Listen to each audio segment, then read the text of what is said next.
La prossima terza serie, in prima Irene Di Bari, alla 2 Martina Visconti, 3 Francesca Rolla, 4 Anna Fornasari, 5 Greta Villani, 6 Laura Pitossi, 7 Alice Pagliari, 8 Maria Clara Peretto.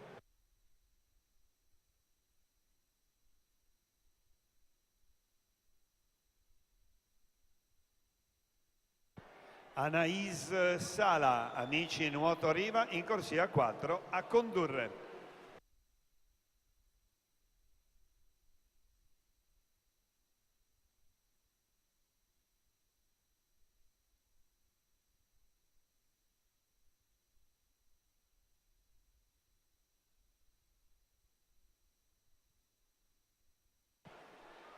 Anaïs Sala va a completare la sua prova e lo fa con l'ufficioso di 1:02 e 70.